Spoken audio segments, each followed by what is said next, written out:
السلام علیکم ورحمۃ اللہ وبرکاتہ۔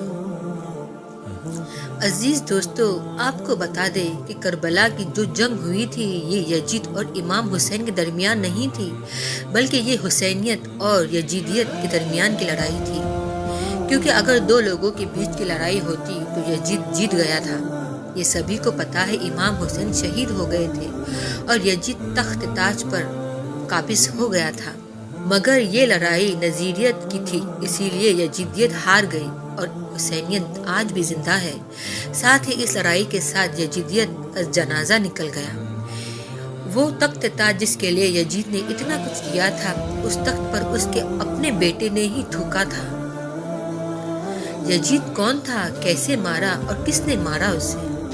یزید کو ایک بھیانک بیماری ہو گئی تھی، جس کی وجہ سے یزید بیماری کا گرفتار ہو گیا۔ یزید کی بیماری کا یہ حال تھا کہ کولنج کی بیماری کے کارن یہ حال تھا کہ اس کی آنتیں جلنے لگی تھی۔ وہاں کے حاکم پریشان ہو کر کہنے لگے، یہ کیسی بدترین بیماری ہے کہ اس میں پیٹ اندر سے جل رہا تھا۔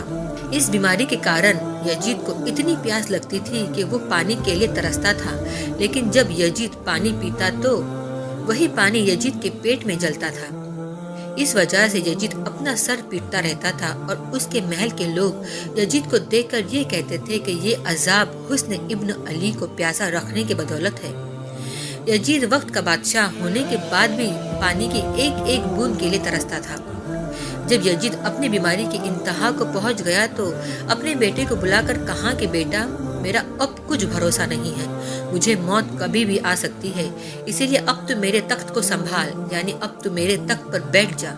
لیکن یزید کا بیٹا معاویہ تخت پر بیٹھنے کے لیے راضی نہیں ہوا اور یزید سے کہنے لگا کہ جیسے زمانہ آپ پر لعنت کر رہا ہے ویسے ہی مجھ پر بھی لعنت کرے۔ نہیں، ہرگز نہیں، میں اس تخت پر نہیں بیٹھوں گا۔ یہ تخت نواز رسول کے خون سے آلودہ ہے، اسی لیے میں اس تخت پر لعنت کرتا ہوں۔ اس کے بعد یزید کی بیماری اور بھی بڑھ گئی اور عرب کے ہر قسم کے نشے یزید کے سامنے پیش کیے جانے لگے تاکہ یزید کو بیماری کا درد محسوس ہی نہ ہو اور وہ ہر وقت نشے میں رہے اور وہ پیاس کے لیے تڑپے نہ۔ اسی نشے کی حالت میں یزید اپنے سپاہیوں سے کہنے لگا، میرا وہ بندر کہاں ہے جو ہمیشہ میرے ساتھ رہتا ہے؟ تو پھر سپاہیوں نے کہا کہ شاید وہ جنگل کی طرف گیا ہوگا۔ یزید اپنے سپاہیوں کے ساتھ گھوڑے پر بیٹھ کر جیسے ہی باہر گیا تو گھوڑے نے نواز رسول کے قاتل کو اپنے پیٹھ سے گرا دیا اور یزید کا پاؤں گھوڑے کے رکاب میں پھنس گیا۔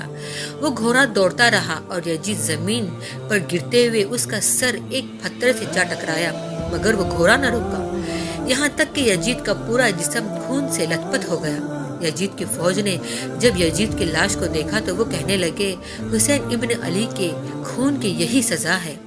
یزید اس طرح بہت ہی ذلت کی موت مرا، جبکہ کربلا میں امام حسین کا روزہ چمکتا ہوا وہاں پر آج بھی موجود ہے اور وہاں پر لوگوں کا تانتا لگا رہتا ہے۔ مگر یزید کی قبر کہاں ہے؟ تو آپ کو بتا دیں، یزید کی قبر مجول دمشق میں ہے۔ یہ جگہ دمشق میں ہے جہاں لوگ کوڑا کچرا پھینکتے ہیں اور اس کوڑے کے نیچے کہیں یزید کی قبر ہے، مگر کوئی نشان نہیں ہے، لیکن اتنا پتا ہے کہ اس کوڑے کے نیچے ہی کہیں یزید کی قبر ہے۔